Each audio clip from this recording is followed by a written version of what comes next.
Since the dawn of civilization, spies of every nation and culture have worked to infiltrate their adversaries and glean the information that will give their side the advantage. The stakes are sky high, the strategies varied and imaginative, and the ultimate sign of success is that no one ever even knew you were there. In each episode, we will explore the moral and ethical gray zones of espionage, where treachery and betrayal go hand in hand with cunning and courage. This is the Spycraft 101 podcast. Welcome to your clandestine classroom. This is episode number 145 of the Spycraft 101 podcast. Today I'm joined by Bill Mills. Bill holds a BA in history from Framingham State University and has written 4 nonfiction books about espionage during the First World War. Along the way, he has amassed a significant private collection of original documents, photos, and artifacts related to espionage during that war. I invited Bill onto the podcast today to discuss his newest book, Agent of the Iron Cross: The Race to Capture German Saboteur Assassin Lothar Witzke. It's the story of Germany's highly coordinated and highly effective sabotage campaign against the United States during World War I. Ships, warehouses, and factories across the country were damaged or destroyed by brand new types of destructive devices and a skilled team of saboteurs who evaded capture time and time again until they met their match facing a handful of world-class agents from the U.S. Army's Military Intelligence Section. By the way, if you're looking for a way to get friends and family as interested in history as you are, or if you want to learn something new and unexpected every month, then make sure to check out History by Mail. Every month, History by Mail will send you reproductions of famous and influential historical documents from American history. Accompanying the documents themselves are articles which put them in the context of their times and help you understand the impact they had on the course of American life. The topics are widely varied, so you're always learning something new across themes that include historic inventions, American wars, and foreign diplomatic relations. I'm really enjoying my own subscription because it's opening my eyes to historic events I knew nothing about. For instance, one of the first packages I received contained a reproduction letter from Annie Oakley to President William McKinley offering her services as a sharpshooter during the Spanish-American War of 1898. Who knew? Not me. You can subscribe for yourself or gift a subscription at historybymail.com for as little as $6.50 a month. Just click the link in the show notes of this episode and use the discount code JUSTIN10 for a permanent 10% off your subscription. Bill, thank you for being here. Thank you for inviting me, Justin. This is great. I'm glad to hear it. I've already devoted one episode of the podcast to a portion of this story, as I mentioned to you before. That was episode 88, when we discussed the attack on Black Tom Island in July 1916.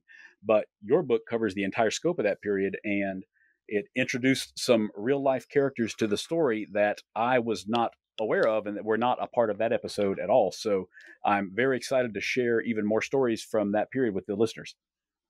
Great. So since you focus so much on espionage during World War I, can you tell me what initially drew you to that period? Well, I think it's a period in espionage history that a lot of people aren't familiar with, and it's allowed me to break new ground on the subject. The books that I've written all are entirely new stories that people aren't familiar with. The second thing is that I think the range of activities that were taking place during World War I in terms of espionage also attracted me to the subject. I mean, when you look at just the United States, there were sabotage operations going on, like, for example, the Black Tom incident. There was economic warfare going on in which governments were trying to buy up commodities to deny them from the enemy. There was biological warfare underway in which teams of agents were actually using biological weapons against horses and cattle to deny them to the enemy. And there was political warfare in which governments were trying to sway the public opinion in different countries, either for or against the war. So it's probably the breadth of activity and also the technology that was actually taking place during World War I has also attracted me. I mean, we think of World War I as a very antiquated period, not in a modern time at all. But the Germans, for example, were using tiny glass tube incendiaries and pencils to sabotage plants and Hmm. ships. There were huge advances in invisible inks. They were using things like mail drops and dead drops and extensive cover identities, things that are very common today, but that were just coming into practice during the period. So I think all these factors are really what has attracted me to the World War I period. I can understand that completely. And one thing, since I was already slightly familiar, or at least with a portion of this story, I was really excited to see in your book that you had some photos, many photos, in fact, that I had never seen before, including the cigar bombs and the glass tube bombs, which I'm certain we'll get into more later on. But I did not know that photos of those existed, and yet there they are in your book. So I was really glad to see those as well. Can you tell me a little bit about this private collection of documents? Because I noticed so many times, especially in the photos section, that it all says courtesy of the author for the attribution, which is not something I see that often, or at least not to the extent that it appears in your book. Yeah, that's true. This kind of came as an outgrowth of my interest in espionage history. I read all the popular literature and I collected period books on the subject. And just wanting to gain more knowledge, I started collecting original documents and original photographs from the period. And those photographs, like you said, have never appeared before. I was able to locate them. And as you can imagine, gathering information that was even secret during the time, now it's 100 years on, has not been easy. And it's taken quite a bit of detective work in terms of locating this additional documentation. For example, I obtained letters from the German military attaché Franz von Papen in Switzerland. I obtained information and items related to German naval attaché Karl Boyet in Germany.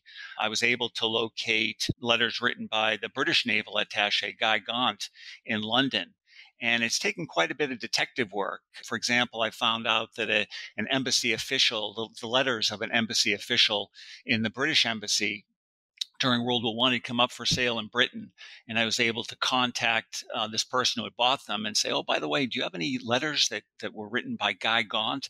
I'd really like to obtain those. And I was able to get those. So it's very difficult. I mean, at the time, all the German information, for example, in Mexico was destroyed based on an order that went out. I believe it was in January 1919 that they would destroy everything related to the Secret Service. Hmm. So it's very difficult, but I have been able to locate quite a bit of material, and I do use it in my books and also refer to it while I'm writing my books.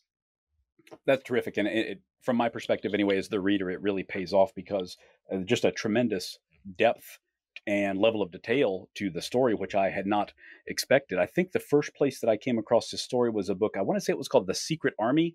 It was written about the Army Counterintelligence Corps. I think they were called the Corps of Intelligence Police at one point.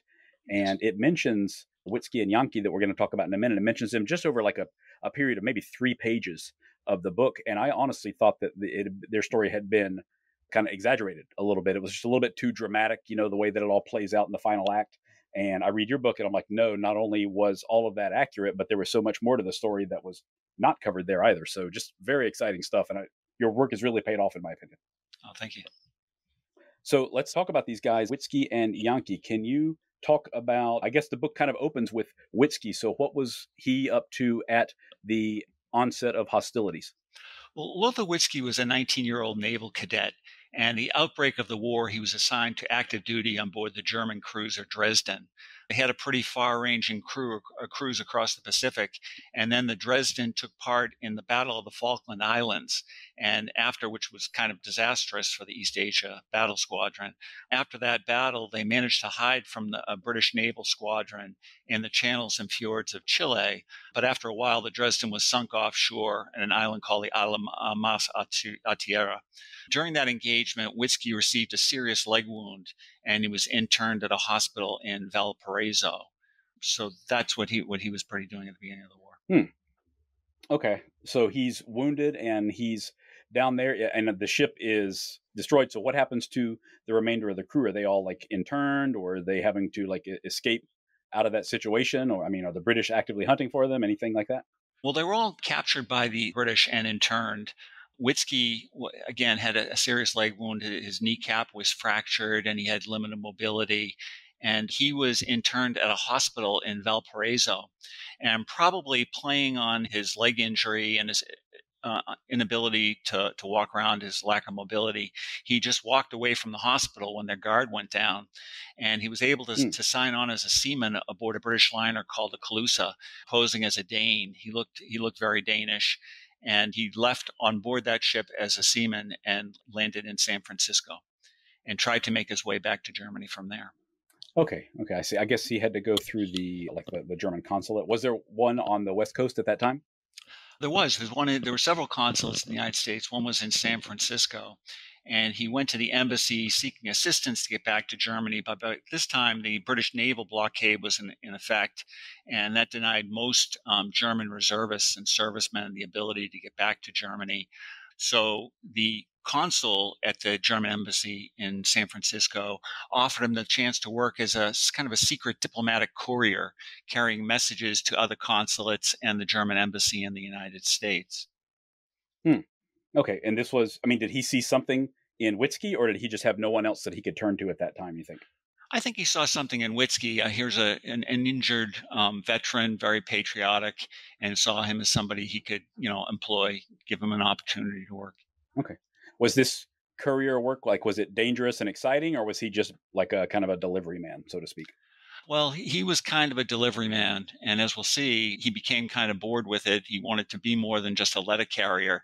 And he asked the consul for something a little more exciting to do, something to make a better contribution to the German war effort. And the consul puts him in touch with Kurt Janke. Okay, these two were quite a duo in the end there. They have a truly amazing story, so I'm glad that we're able to talk about it here. And Janke, so Janke's already in the United States at this time. Is he already doing work for the German consulate by then? He is. Kurt Janke is actually one of the more amazing characters of World War I espionage. And it's really surprising that more hasn't been written about him.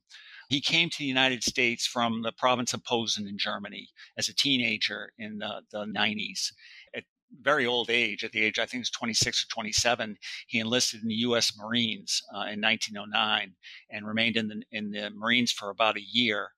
And then he joined the Customs Service. And while he was in the Customs Service for a few years, he learned quite a bit about smuggling. And he resided in San Francisco and became very familiar with the city's Chinatown and met many Asian people in Chinatown. And at that time, it was very important for the Chinese in the United States. Many had come here, of course, to work on the railroad and other jobs, that if they died, they wanted to be repatriated to China and be buried in the land of their ancestors. That was very important to them. And Janke recognized this as a business opportunity.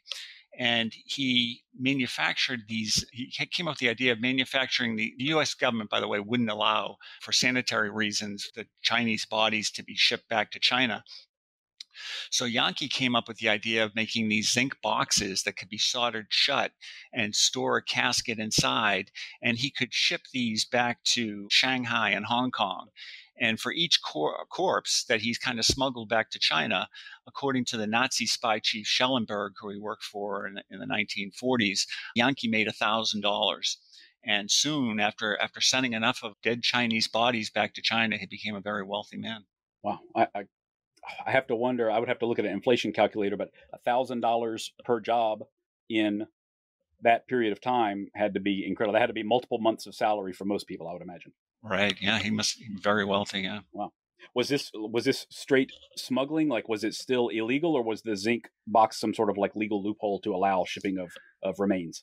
I believe it was it's not very clear, and I tried to find detail on it and I couldn't. I think it was smuggling. Okay. Yeah, they can't really open it up to inspect it. And I guess because he's worked in customs, he would know exactly what he can slip through or not. That is kind of funny that he joins customs and realizes how much money there is to be made by outfoxing customs officials. Right.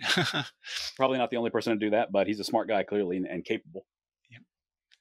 So at that point, he's just a straight criminal. How does he become involved with German government work in the United States? Well, he actually worked for the Consul Bopp at the San Francisco embassy, and he just met him and became familiar with him and became very close to him, as a matter of fact. And he handled many of these special tasks for the embassy. He was involved in trying to disrupt labor, manufacturing munitions. There were a number of different tasks that he worked for, but he started working as a freelance saboteur. The embassy carrying out sabotage for them is one of the many things that he was doing for the embassy. This this story still is so shocking to me because of how incredibly brazen it is. Like, how could they have anticipated it would be seen as anything other than an act of war? But at the same time, it was very, very prolific, and they were very, very good at it, and they caused a tremendous amount of damage for a long period of time. So I'm still shocked at how aggressively they pursued this sabotage strategy inside the United States. But I guess Yankee was a natural, and a few other guys were naturals as well. So can you talk about the operations, like how Yankee himself kind of performed this work? Yankee, if I was going to describe Kurt Yankee, I would describe him as incredibly clever and incredibly ruthless. He was very, very smart. And it was a period in American history before we got into World War I where there was very little security. There was very little homeland security. There was a small Bureau of Investigation investigating crimes. I think up until World War I, there were maybe 400 Bureau agents and not a lot of laws that helped them. The Espionage Act of 1917 hadn't become law yet. Mm-hmm. So many of these sabotage attacks were investigated by the police. And when something happened in California or in Washington state, they didn't share notes with the police in New York who were investigating crimes. So there was no organized effort in terms of monitoring things and investigating these sabotage incidents. So I think that helped them. And they were in a very precarious situation. I mean, Minister Bernstorff at the German embassy in Washington was kind of overseeing this, and he knew what was going on. But they had to be very careful that they didn't overstep the bounds, that people didn't find out about these acts. So they were very careful when the sabotage took place and left very little clues. Were a lot of these chalked up as accidents, at least initially? I mean, these are munitions factories and that sort of thing. I mean, it does happen. Of course, there probably were some legitimate accidents, but were they that good at covering their tracks, or is it more like the forces kind of intended to stop them were just too disorganized at that point? I think it was a combination of both, but most of them were chalked up as accidents. I mean, there were typically explosives at the plant that they could use, to cause the explosion, and they would use common household chemicals and things like that to trigger it off. So there wasn't a lot of evidence to be found.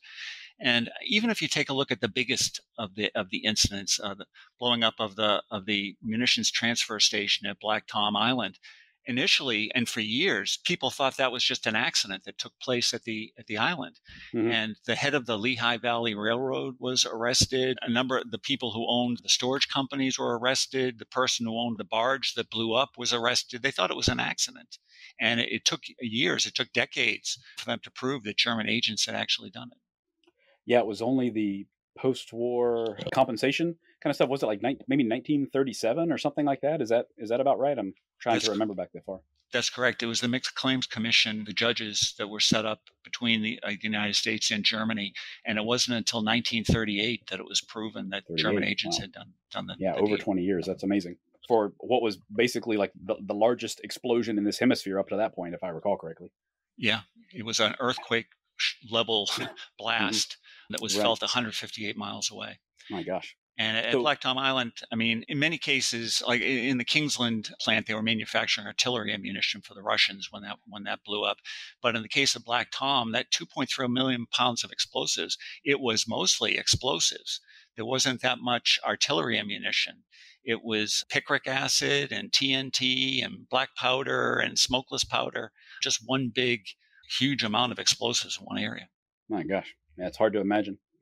So besides that, they had some other very, very significant, very effective attacks. Can you mention a couple of their other attacks that they were able to pull off? Well, Witzke, I mean, this is a time when a German officer's word was his bond, and people really believed in honor.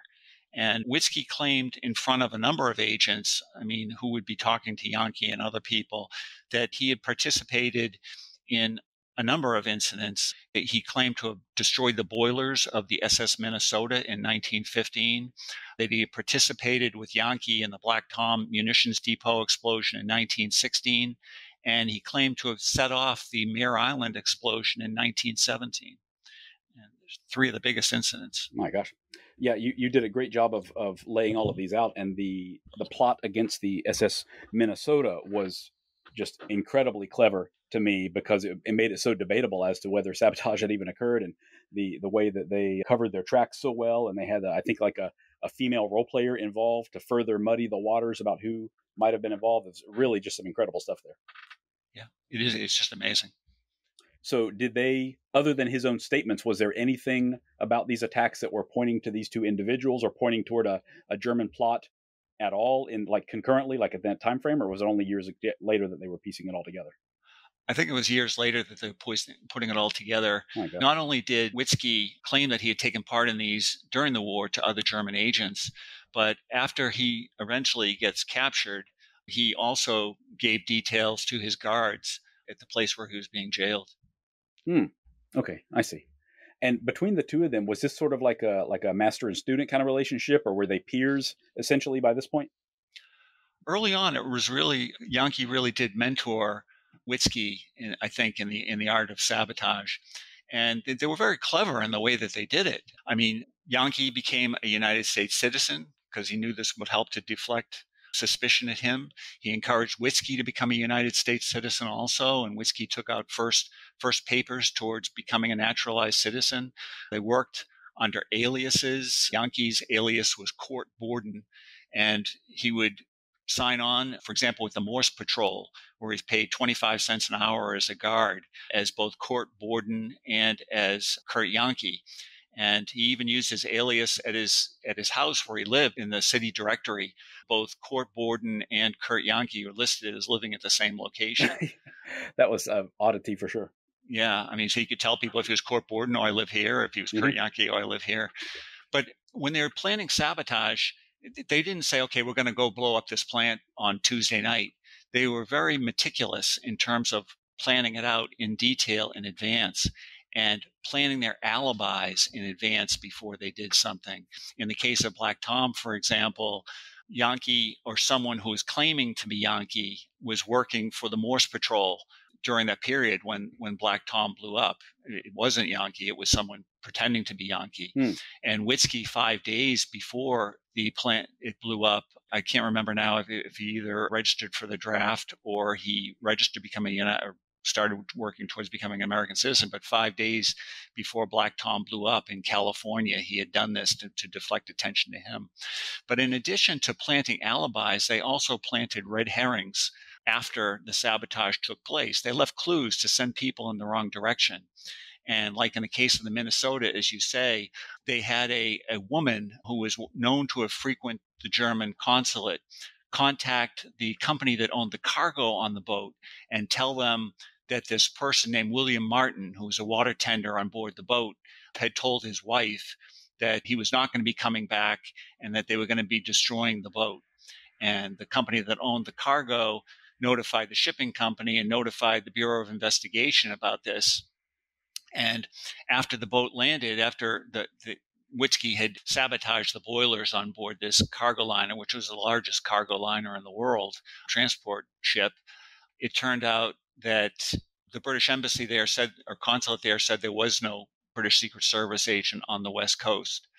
And this person who was supposed to have told his wife that he was not coming back and that they were going to destroy it, he had no wife when they investigated it. And the Bureau of Investigation, when the ship landed, they figured, okay, we're going to find some clues. We're going to find some evidence. And there was this white substance that had coated all the boiler tubes and destroyed the boilers on this cargo ship. But the results were inconclusive. They couldn't tell whether it was a man-made chemical or if this was something that had happened naturally or not. And in the end, there was nothing left for the Bureau to investigate, and they closed the case. And this was kind of typical of what they would do. Every time there was a major incident, they had alibis all set up, and they had clues sending people in the wrong direction.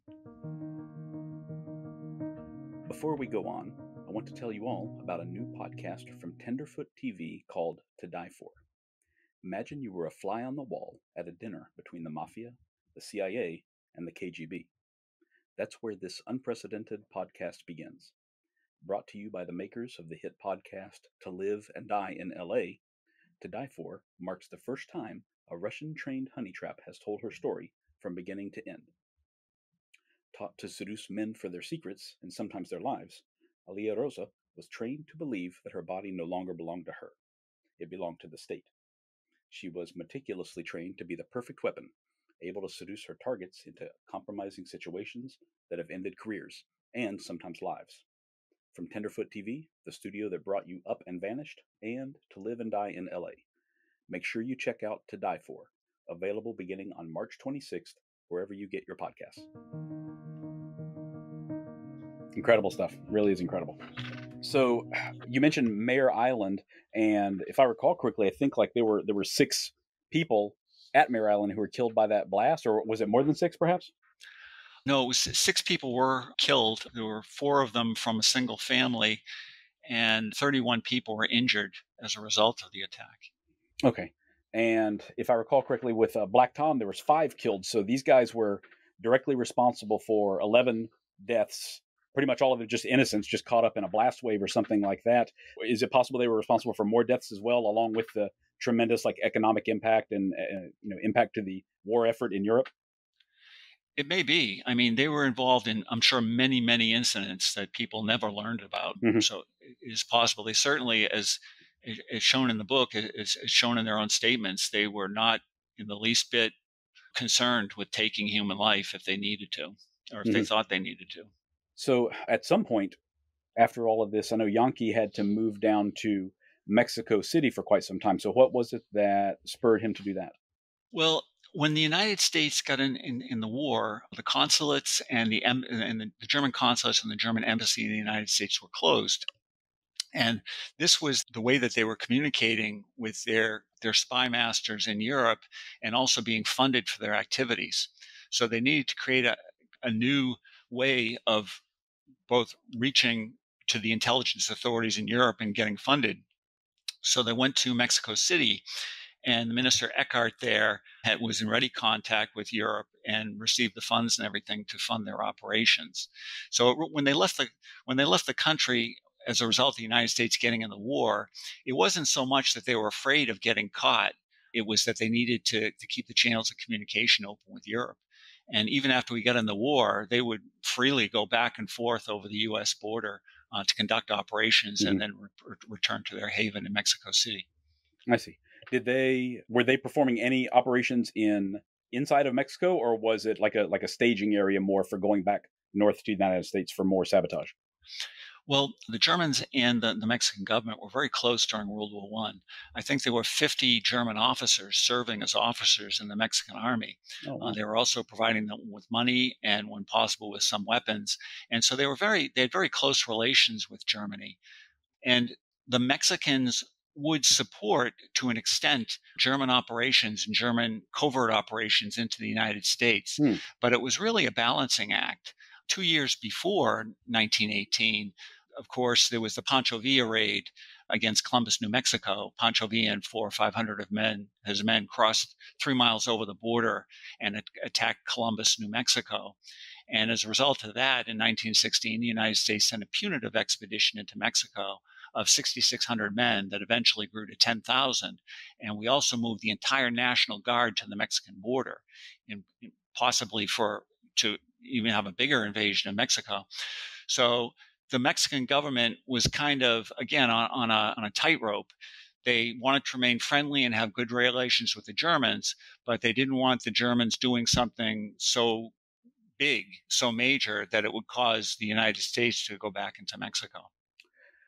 Yeah, when you officially title something a punitive expedition into another country, they probably knew that we were not messing around, and we clearly had the forces available to do something. So I can certainly understand their reticence.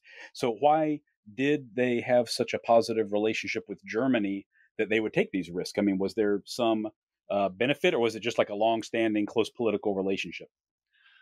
In 1917, 1918, President Carranza had just taken the presidency, just been elected president of Mexico. And they had just gone through a very long revolution. So the country wasn't entirely stable. He wasn't really on solid ground in terms of his presidency. And they were looking to Mexico primarily for financial and economic assistance. And for that reason, they were very close to them. Hmm. And also, they saw them, I think, as an ally against the United States, which was this, colossus to the north Mm-hmm. that they kind of feared at the time. Okay. Yeah, I see. They can kind of use those German saboteurs as a lever in a certain way, I suppose. So, at what point does the U.S. government finally kind of start to seriously pursue these saboteurs? Like, was there a particular tip-off or something like that? Like, how did they finally, start to zero in on Yankee and Witzke? Well, in terms of sabotage in general, after the United States got into the war in April 1917, it really went on a war footing. And the Bureau of Investigation was expanded. The military intelligence section of the Army formed the Corps of Intelligence Police, over 1,000 civilian employees, many of them largely police officials, searching for sabotage. At the same time, there were large groups formed in the United States, private groups, such as the American Protective League, which was 250,000 volunteer businessmen in the United States working as kind of amateur detectives for the U.S. Justice Department. And part of their job was maintaining vigilance against German sabotage activity. Then you had other groups like the National Councils of Defense, the American Defense Society, volunteer organizations, all working kind of undercover covertly, keeping an eye on what was going on in the United States. And for example, in terms of the American Protective League, which grew to 250,000 members secretly working in the United States, they were established in every company and plant in the United States, every industry, watching for sabotage.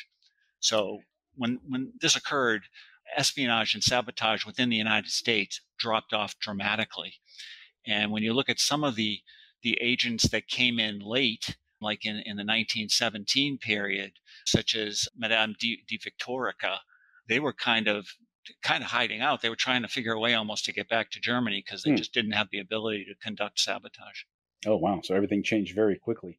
And since you mentioned the American Protective League, I saw that you've written a book called The League about them. And honestly, I have to go pick up that one now because the little bit that you talk about them, the few pages devoted to them in this book, really kind of whet my appetite, honestly, because that was another thing that I was not aware of. And I'm not sure how I somehow missed, 250,000 guys mobilizing to protect against sabotage, but it had, passed me by somehow. So now I've got to dig into that more in your other book. Sure. It's a fascinating story. I mean, in a sense, a secret police was established in the United States during World War One, and originally it was because they were afraid of the large number of German Americans in this country, Austrian Americans. They were afraid that this large group would be conducting wide-scale activities, sabotage, and things like that after we got into the war. Mm-hmm. There were 8 million German Americans in the United States when the United States went to war, and there were 500,000 German reservists in the United States. So that's largely why the American Protective League was formed. But as the laws in the United States became more draconian during World War I, and there were laws, I mean, the Espionage Act, the original Espionage Act, and the Sedition Act of 1917 and 1918, by March of 1918, it was actually illegal in the United States to say anything against the government, anything against the army, anything against the war, anything against the flag. And if you did, you could be sent to jail for as long as 10 years and a $10,000 fine. And there were people who did go to jail against this. So although the American Protective League was founded to protect the country, by 1918, it had become almost a secret police within the United States. My gosh. Yeah, the pendulum swung very far the other direction. Yeah. Once the war started, I see. Dang, some wild stuff. So how did Army intelligence end up being kind of the lead in this pursuit of the guys, not the fledgling Bureau of Intelligence, for example?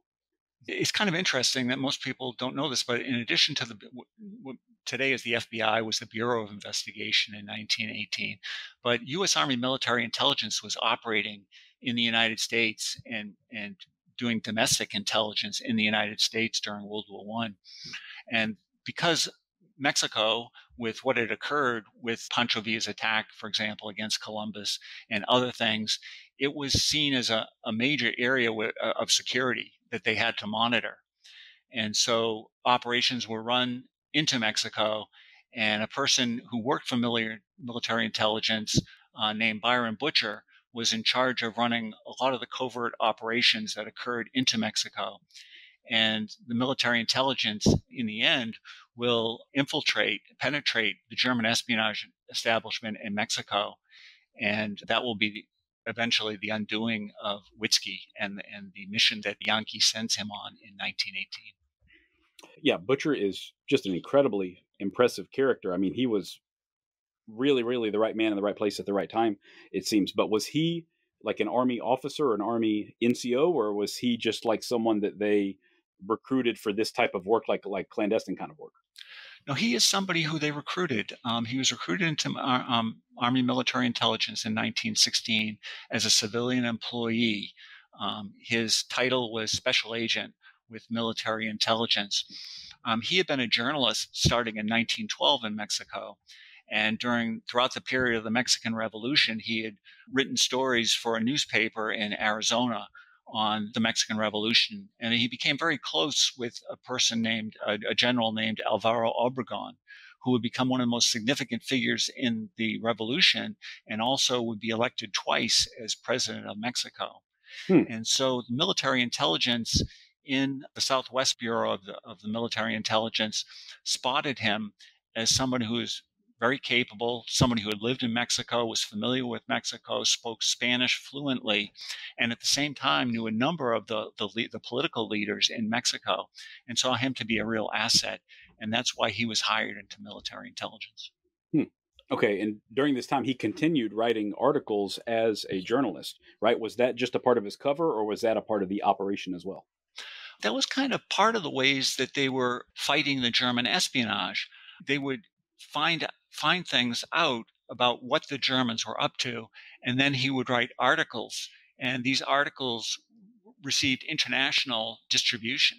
And if they would use these articles to tell the truth, but paint a negative picture of Mexico, and also use them to disrupt intelligence activities that the Germans were doing in Mexico. For example, there was a person named Ricardo Schwirtz, who was a German agent. He was a major in the German army. He was briefly captured in Arizona and escaped back into Mexico. And while Butcher was writing stories on this, in his stories, he made it sound like Schwirtz had told the Americans everything he knew as probably part of a scheme to make things difficult for Schwartz when he returned to Mexico. Oh, wow. Yeah. My gosh. I'm having a little bit of a hard time wrapping my head around that, in the sense that he is a special agent, like you said, and he's investigating the sabotage ring. And instead of it being some sort of top secret investigation of some sort, he's just basically publishing his findings in the newspaper pretty much right after he finds them out. Is that correct? Or am I kind of misjudging how this occurred? No, that's correct. He was, throughout the period that he was working for military intelligence from 1916 to 1918, he was continuing to publish stories to disrupt German espionage activity. Oh, man. Clever. Two birds with one stone there. So it's like an information operation, influence operation, as well as an investigation. Did they have any inkling, the Yankee and everyone else involved, that Byron Butcher was coming for them, or was he just like a pesky reporter as far as they were concerned? No, Yankee knew who Butcher was. And among the other things that Yankee did in Mexico City, he eventually becomes in charge of all espionage activity for on the American continent. He is named as chief confidential agent by German naval intelligence in 1918. One of the things he did in Mexico City, he had a clipping service that looked through newspapers and magazines, primarily in the United States, for articles that were important to the war and that were related to intelligence and things that the German military could make use of. And those articles were sent back to Germany. In the course of doing this, he became very familiar with who Byron Butcher was based on his byline. And as described in the book, Yankee becomes convinced that Butcher was responsible for the Zimmerman telegram. They believed he stole the Zimmerman telegram in Mexico City. And for that reason, he was marked for death by Yankee. Oh, wow. So they were actively hunting Butcher at one point. That's correct. They clearly didn't get him, but I guess I shouldn't spoil that anyway. They didn't get him, but how was he able to avoid that? Was he just too hard of a target on the other side of the border, or was he just too wily and slipped away?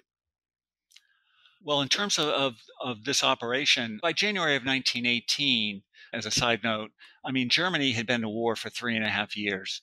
And the German public was war weary. They were starving due to the naval blockade. The country was on the verge of social collapse. And so what the Germans wanted to do at that time was to create an incident in the United States, because the Americans were about to ship millions over the course of 1917, and especially in 1918, millions of men over into Europe. They wanted to come up with a way of distracting the United States military, just as the raid by Pancho Villa had done, away from Europe, and to keep American troops at home. So they were planning to, they called it, there would be an invasion of the United States from Mexico. Really, I think they were planning to create an incident, some sort of an attack against the United States. And they formed a number of training camps in Mexico, where they were training reservists of the German army and Mexican conscripts for this small force that would go across and, quote, invade the United States, but really create this attack that would distract things. And before this took place, Yankee's plan was to send Witzke to the United States to launch a terror campaign and try to create chaos and disorder in the United States that would help with this, kind of fake invasion that was going to take place, and again, create more attention on the Southwest to divert American troops. Now, part of the mission that Yankee sends Witzke on, in addition to things like blowing up plants and trying to foment an insurrection in the United States, one of his assignments will be to kill Byron Butcher, which he's unsuccessful at doing. Oh, man. It's dramatic stuff. Yeah. So ultimately, Butcher and some of his, companions in the army are able to put a stop to all this. How does that happen exactly? Like, how do they get their hands on their men, on Witzke and Yankee? They were never able to catch Yankee. Yankee, I think it was about six months after the end of the war, slipped back to Germany, and he was never captured. Witzke, as described in the book, Army Military Intelligence has penetrated the German espionage establishment in Mexico City, and they have agents of their own that are watching and providing information. And by the time that Witzke is sent to the United States, he's under around-the-clock surveillance, and he is captured by them. Okay, so he comes back across the border, and he is like, they're watching him the whole time. I guess they were expecting him. They knew where he would arrive and when and that sort of thing. Yeah. Okay, they were informing him from the time that he left Mexico City until he reached Nogales, Sonora, and then crossed from Nogales, Sonora into Nogales, Arizona. By the time he reaches Nogales, Sonora, he's literally being watched around the clock. Oh, man. Yeah, those guys were so good, and they covered their tracks successfully for so long, and then ultimately it seemed like they ran across guys who were just a little bit better than them. It was kind of how I felt as I read through all of that, and did not realize just who they had come up against. But ultimately, for the American side, at least, it worked out really well. That's right. So they arrested him. What was Butcher? I mean, did he actually put the cuffs on him, so to speak? He actually did. He literally, based on the testimony of people at the time, literally put the handcuffs on Witzke, who had come to kill him. Man, that's got to be a good feeling after all of that. He's tried in the United States. Is he tried as under some sort of espionage statute, or as a foreign combatant, or what exactly? Well, he was tried under a law. It has to do with the Code of Justice of the Army at the time. And spying at that time, the statute that he was claimed to have violated was that he had been at an Army encampment seeking information and been captured.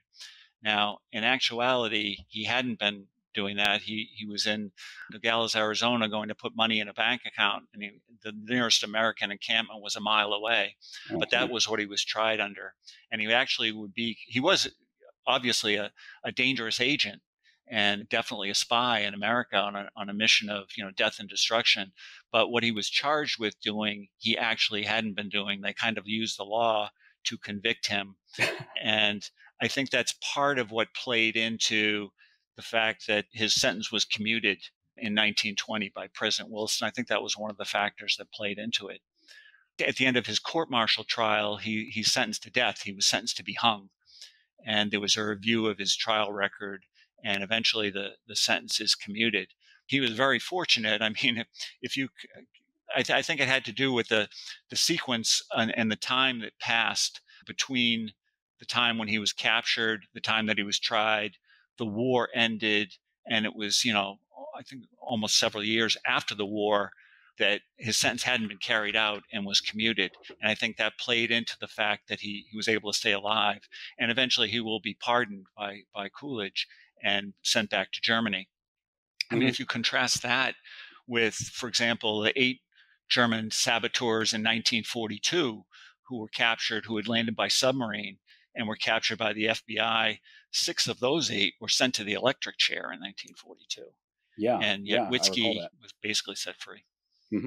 Those guys, if I recall, I know it's kind of a tangent, but within like 30 days of their sentencing or something like that, wasn't the sentence carried out?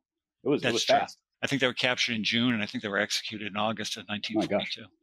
So yeah, Witzke was comparatively very lucky to make it 24 months or whatever it was, and then be pardoned. So Right. was there some sort of specific overture from the German government about Witzke because he was like, one of their best guys and did the most damage here, or was it just sort of a general condition of the armistice and the peace accords? Well, after he'd been captured and the war ended, the German government hadn't forgotten about Witzke. And they put significant pressure on the United States in calling Witzke, the last prisoner of war. They pointed out that the French had released all their German prisoners of war. The English had released all their prisoners of war. And here they pointed to Witzke as a prisoner of war who was still being held by the Americans. And there was really strong pressure placed on the Army and on the U.S. government to release Witzke. And that's eventually what happened. Okay, I see. Yeah, so he very, very lucky, all things considered, certainly. Yeah. Did he continue to serve the German government after this? He did. He originally went back to Germany. He served in what was called the Black Reichswehr, which was a secret expanded German army that was sort of an underground army. He actually went back to work for a short period for Kurt Janke, who had established a private intelligence organization in Europe. But over the years, into the 1930s, he's believed to have been working for the German Abwehr. And when World War II begins, he is actually in France working at sending German secret agents across to invade to England for espionage and sabotage. Wow. That's amazing. So this entire arc here in North America was just like a part of his story then. That's true. Incredible. And the same goes for Janke. Then Janke had a long career as well, is what I'm hearing. He did. He returns to Germany. He actually, at one point, became a politician. He was elected to the parliament in Prussia, the Prussian Diet. And for 2 years, he was a politician writing laws. And then he founded an intelligence organization for the late Weimar Republic and then for the Nazi Party in the early 1940s. Eventually, he will work for what was called the SD, the security service of the SS under Reichsführer Heinrich Himmler. And using his network of contacts around the world, both political and government bureaucrats, he'll carry out a number of top secret missions for the German government during World War II. When the war ends, he's kind of out of power at that point. His star really has fallen, and he was captured by the Russians. And Janke is believed to have been executed by the Russians in Moscow in 1950. Oh, wow. Yeah, that's the worst possible ending of World War II is for a German to be captured by the Russians, from what I understand. So you say believed, so I guess like the documentation just kind of disappears at some point on him and he's never heard from again, essentially? Well, he had disappeared in 1945, and British and American intelligence was looking for him and wanted to find out more about him because they knew that he had this extensive network around the world that now could be employed by the Russians if he was working with the Russians. And at one point in the 1920s, he was not only acting as a spy for the Germans, he was acting as a spy for the Russians, for the Soviets as well. Really? So for years, they questioned people. They questioned his boss during World War II, Schellenberg, and they were unable to find out any information. They just knew that he had disappeared in Pomerania. And it's actually relatively recently, since the wall fell, that information has come out, documentation that states that he was executed in Moscow in 1950. Okay, I see. Yeah, Stalin was still in control, and I guess he was purging people left and right. And I can see how, Janke would have been of suspect loyalties, even under the best of circumstances, probably. Right. Even Walter Nicolai, who was in charge of military intelligence for the Germans during World War I, he hadn't really done that much during World War II, but he was also another one taken back to Moscow. Oh, really? Wow. Yeah. Amazing. Boy, those guys certainly lived full and interesting, exciting lives in a way. True. Yeah. Wow. And so what about Butcher? Did he continue with Army intelligence after all this? No, Butcher actually, he will leave military intelligence in 1918. And his leaders in military intelligence, his boss, are concerned that, as I mentioned, Butcher was very close with Mexican political officials. And this is still at a time when the United States still has concerns about Mexico as a potential enemy in some way. So they're kind of concerned that he's very close with Mexican leadership.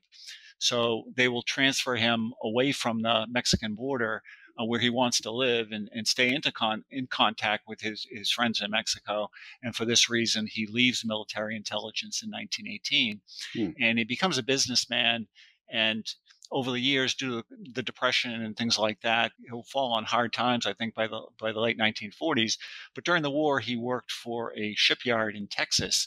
And while Witzke is dispatching secret agents to attack England and Yankees performing secret operations for Heinrich Himmler, Byron Butcher is working on military warships for the Navy in Texas.